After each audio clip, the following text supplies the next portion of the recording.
ശബരിമല സ്വർണ്ണക്കൊള്ളയുമായി ബന്ധപ്പെട്ട അന്വേഷണം അതിനിർണായകമായ മറ്റൊരു തലത്തിലേക്ക് കടക്കുകയാണ്.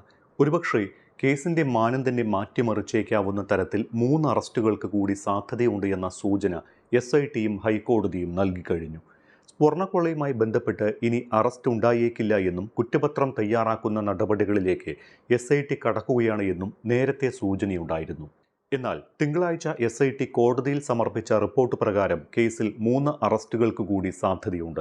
റിപ്പോർട്ട് പരിശോധിച്ച കോടതിയും ഇക്കാര്യം സ്ഥിരീകരിക്കുന്നു. 3 പേരുടെ പങ്കാളിത്തം വ്യക്തമായതായും വരും ദിവസങ്ങളിൽ അറസ്റ്റ് ഉണ്ടാകുമെന്നും കോടതിയും അറിയിച്ചിട്ടുണ്ട്. എന്നാൽ ആരുടെയും പേരുകൾ കോടതി പരാമർശിച്ചിട്ടില്ല. കോടതി ഈ പേരുകൾ പരാമർശിക്കാത്തതിൽ ആകാംക്ഷയും ഉയരുന്നുണ്ട്. കാരണം ഭരണപക്ഷത്തെയും പ്രതിപക്ഷത്തെയും 2 ഉന്നതരെ SIT ഇതിനകം ചോദ്യം ചെയ്തിട്ടുണ്ട്. മുൻമന്ത്രി കടകംപള്ളി സുരേന്ദ്രനും ഇപ്പോഴത്തെ UDF കൺവീനറും MP-യുമായ അടൂർ പ്രകാശും ചോദ്യം ചെയ്യലിന് വിധേയരായവരാണ്.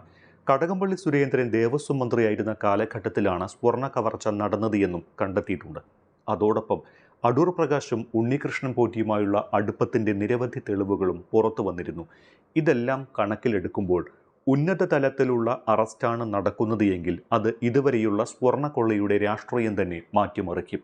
ദ്വാരപാലക പാളി കേസിൽ 2 പേരെയും കട്ടിളപ്പാളി കേസിൽ ഒരാളെയുമാണ് പ്രതി ചേർക്കുക. ശബരിമല സ്വർണ്ണക്കൊള്ളയുമായി ബന്ധപ്പെട്ട കേസിൽ ആദ്യത്തേത് ദ്വാരപാലക ശില്പങ്ങളുമായി ബന്ധപ്പെട്ടതാണ്.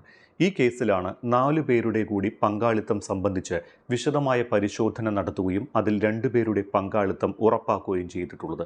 രണ്ടാമത്തേത് കട്ടിളപ്പാളിയുമായി ബന്ധപ്പെട്ട കേസാണ്. ഈ കേസുമായി ബന്ധപ്പെട്ട പരിശോധനയിൽ ഒരാളുടെ കൂടി പങ്കാളിത്തം വ്യക്തമായിട്ടുണ്ട്. മഹസറിൽ ഒപ്പിട്ടവരെല്ലാം ആദ്യഘട്ടത്തിൽ കേസിൽ പ്രതി ചേർക്കപ്പെട്ടിരുന്നു. എന്നാൽ ഇതിൽ പലരുടെയും അറസ്റ്റ് ഇതുവരെയും നടന്നിട്ടില്ല. കൃത്യമായ തെളിവുകൾ ലഭിക്കുന്ന മുറയ്ക്ക് ഇവരെയെല്ലാം അറസ്റ്റ് ചെയ്യുന്ന നടപടികളിലേക്കാണ് കേസ് നീങ്ങുന്നത്. ശബരിമല സന്നിധാനത്ത് മുൻപുണ്ടായിരുന്ന സ്വർണ്ണപ്പാളികൾ കൊള്ളയടിച്ച ശേഷം ഡ്യൂപ്ലിക്കേറ്റ് പാളികൾ സ്ഥാപിച്ചതായാണ് ഹൈക്കോടതി വ്യക്തമാക്കുന്നത്. ഇക്കാര്യത്തിൽ ആധികാരികമായ സ്ഥിരീകരണത്തിനായി അത്യാധുനിക പരിശോധനകൾക്ക് ബാർക്ക് പോലുള്ള രാജ്യത്തെ ഏറ്റവും അതിനൂതനമായ ലാബുകളുടെ സഹായം തേടും.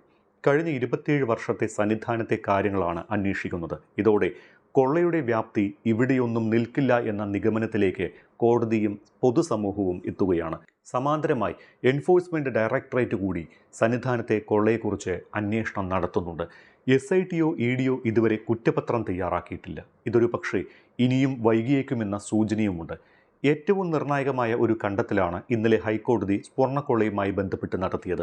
ദ്വാരപാലക പാളികളിലും കട്ടിളപ്പാളികളിലും ഉണ്ടായിരുന്ന സ്വർണ്ണ പ്ലേറ്റുകൾ അവിടെ നിന്ന് കൊള്ളയടിച്ച് മാറ്റി പകരം വളരെ നേർത്ത രീതിയിൽ സ്വർണം പൂശിയ ഡ്യൂപ്ലിക്കേറ്റ് പ്ലേറ്റുകളാണ് ഇപ്പോൾ സന്നിധാനത്ത് ഉള്ളത് എന്ന്. പഴയ പാളികൾ അപ്പാടെ എടുത്തു മാറ്റി ഡ്യൂപ്ലിക്കേറ്റ് പുനഃസ്ഥാപിച്ചതാണോ എന്ന സംശയം കോടതിക്കുമുണ്ട്. സ്വർണ്ണക്കൊള്ള അന്വേഷിക്കാൻ രൂപീകരിച്ച പ്രത്യേക അന്വേഷണ സംഘം ഇതുവരെ നടത്തിയ അന്വേഷണത്തിൽ നിന്ന് കൊള്ള നടന്നു എന്ന സ്ഥിരീകരണത്തിലേക്ക് തന്നെ കോടതി എത്തുകയാണ്. ഇനി അറിയേണ്ടത് നിലവിലെ പാളികൾ അപ്പാടെ മാറ്റിയതാണോ എന്നാണ്. ദ്വാരപാലക പാളികളിൽ നിന്ന് ഏകദേശം 3 കിലോ 700 ഗ്രാം സ്വർണം നഷ്ടപ്പെട്ടുവെന്ന കണ്ടെത്തലാണ് ഈ സംശയത്തിന് ആധാരം. ഇക്കാര്യം സ്ഥിരീകരിക്കാൻ രാജ്യത്തെ തന്നെ ഏറ്റവും നൂതനമായ ബാബ അറ്റോമിക് റിസർച്ച് സെന്റർ അഥവാ ബാർക്കിൽ സാമ്പിളുകൾ പരിശോധിക്കും. എക്സ്റേ, ഫ്ലൂറസെൻസ് സ്പെക്ട്രോസ്കോപ്പി, ICPMS തുടങ്ങി കേരളത്തിലെ ലാബുകളിൽ ഇല്ലാത്ത പരിശോധനകൾക്കായാണ് കേന്ദ്ര ലാബുകളെ സമീപിക്കുന്നത്. വ്യാഴാഴ്ച അന്വേഷണ സംഘം സന്നിധാനത്തെത്തി വീണ്ടും സാമ്പിളുകൾ ശേഖരിച്ച് കേന്ദ്ര ലാബിലേക്ക് ഇതയക്കും. ഈ പരിശോധനാ ഫലം കൂടി വരുന്നതോടെ സ്വർണ്ണക്കൊള്ളയുടെ കൂടുതൽ വ്യാപ്തി നമുക്ക് മനസ്സിലാകും. അതിനിടെ അതിനിർണായകമായ ഒരു കണ്ടെത്തൽ കൂടി കഴിഞ്ഞ ദിവസം ഉണ്ടായിട്ടുണ്ട്. പുതിയൊരു കൊള്ളയുടെ സൂചന കൂടിയാണ് ഈ കണ്ടെത്തലിനൊപ്പം പുറത്തു വരുന്നത്. 2017 നടന്ന ശബരിമല കൊടിമര പുനഃപ്രതിഷ്ഠയാണ് വിഷയം. ചലച്ചിത്ര താരങ്ങളായ മോഹൻലാലും സുരേഷ് ഗോപിയും രഞ്ജി പണിക്കരും രജപുത്ര രഞ്ജിത്തും അടക്കമുള്ളവർ സ്വർണം കാണിക്കയായി സമർപ്പിച്ചിരുന്നതായി മുൻപ് അഭിഭാഷക കമ്മീഷണർ ASP കുറുപ്പ് ഹൈക്കോടതിയിൽ സമർപ്പിച്ച റിപ്പോർട്ടിൽ വ്യക്തമാക്കിയിരുന്നതാണ്. എന്നാൽ കൊടിമര പ്രതിഷ്ഠയിലെ സ്വർണത്തിന്റെ കണക്കിൽ പൊരുത്തക്കേടുകളുണ്ട് എന്നാണ് ഇപ്പോൾ SIT സമർപ്പിച്ച റിപ്പോർട്ടിൽ കണ്ടെത്തിയിരിക്കുന്നത്. ഇക്കാര്യം റിപ്പോർട്ട് പരിശോധിച്ച കോടതിയും വിലയിരുത്തുന്നു.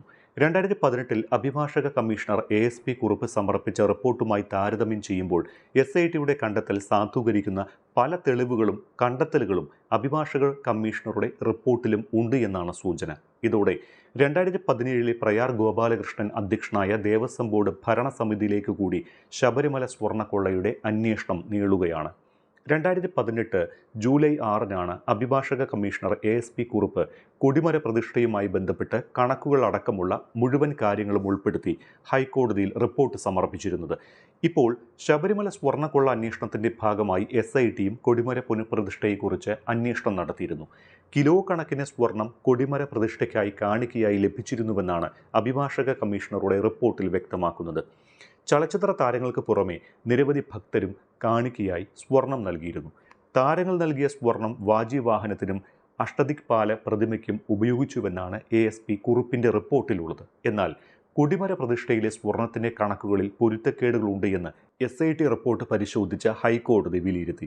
ഭക്തർ നൽകിയ പല സ്വർണ്ണ കണക്കുകളും രേഖകളിൽ ഇല്ലെന്നാണ് റിപ്പോർട്ടിൽ നിന്ന് വ്യക്തമാകുന്നത്. കൊടിമരത്തിനായി ചിലവഴിച്ച സ്വർണത്തിന്റെ കണക്ക് കൃത്യമായി രേഖപ്പെടുത്തിയിട്ടുണ്ടെങ്കിലും എത്ര സ്വർണം കാണിക്കയായി ലഭിച്ചു എന്നതിന് കൃത്യം രേഖകളില്ല.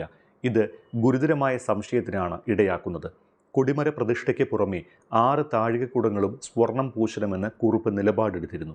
ഇതിനായി ദേവസ്വം ബോർഡിനോട് 600 ഗ്രാം സ്വർണം ആവശ്യപ്പെട്ടുവെങ്കിലും അത് നൽകാൻ വിമുഖത കാണിച്ചുവെന്നും പിന്നീട് നിർബന്ധം പിടിച്ചപ്പോൾ നൽകാൻ തയ്യാറായി എന്നും റിപ്പോർട്ടിലുണ്ട്. പിന്നീട് 200 ഗ്രാം അധികം സ്വർണം ആവശ്യപ്പെട്ടപ്പോഴും ദേവസ്വം ബോർഡ് ഉദ്യോഗസ്ഥർ തടസ്സം നിന്നു. ഒടുവിൽ കർക്കശമായ നിലപാട് സ്വീകരിച്ചതുകൊണ്ടാണ് മറ്റു വഴികളിലൂടെ ജ്വല്ലറികളിൽ നിന്നടക്കം സ്വർണം സ്വരൂപിച്ചത് എന്നും കുറുപ്പ് റിപ്പോർട്ടിൽ പറയുന്നുണ്ട്. 27 പേർ നൽകിയ സ്വർണം സംബന്ധിച്ച വിവരങ്ങൾ റിപ്പോർട്ടിൽ ഇല്ലെന്ന് SIT റിപ്പോർട്ട് പരിശോധിച്ച ഹൈക്കോടതിയും കണ്ടെത്തി. ഇവർക്ക് ആർക്കും രസീറ്റ് നൽകിയിട്ടില്ല എന്നും കണ്ടെത്തിയിട്ടുണ്ട്. ഓരോരുത്തരെയും നേരിട്ട് കണ്ട് എത്രത്തോളം സ്വർണം നൽകിയെന്ന് അന്വേഷിക്കാനാണ് ഇപ്പോൾ ഹൈക്കോടതി നൽകിയിരിക്കുന്ന നിർദ്ദേശം. ഇതിൽ വ്യക്തതയില്ലെങ്കിൽ ക്രിമിനൽ കേസ് രജിസ്റ്റർ ചെയ്ത് അന്വേഷണം നടത്താനും നിർദ്ദേശിച്ചിട്ടുണ്ട്. കൊടിമര പ്രതിഷ്ഠ നടക്കുന്ന സമയം പ്രയാർ ഗോപാലകൃഷ്ണൻ അധ്യക്ഷനായ ദേവസ്വം ബോർഡ് ഭരണസമിതിയാണ് അവിടെ ഭരിച്ചിരുന്നത്. ഇതോടെ അന്വേഷണം UDFന്റെ ദേവസ്വം ഭരണസമിതിയിലേക്കും നീളുകയാണ്. അന്ന് ബോർഡ് അംഗമായിരുന്ന കോൺഗ്രസ് നേതാവ് അജയ് തറയിൽ അന്വേഷണത്തെ സർവാത്മന സ്വാഗതം ചെയ്തിട്ടുണ്ട്. ഹൈദരാബാദിലെ ഫീനിക്സ് കമ്പനി കൊടിമര നിർമ്മാണത്തിനായി നൽകിയ 3.2 കോടി രൂപയും ഇതിനു പുറമെ ഭക്തർ സമർപ്പിച്ച സ്വർണവും അന്വേഷണ വിധേയമാകും. ഈ സ്വർണം നൽകിയതിന് കൃത്യമായി രേഖകൾ സൂക്ഷിക്കണമെന്നാണ് ചട്ടം. ആര് എത്ര അളവിൽ സ്വർണം തന്നു എന്ന് രേഖപ്പെടുത്തണം. എന്നാൽ അന്നിത് രേഖപ്പെടുത്തിയിട്ടില്ല. ഇതിന് കൃത്യമായ രേഖകളുമില്ല.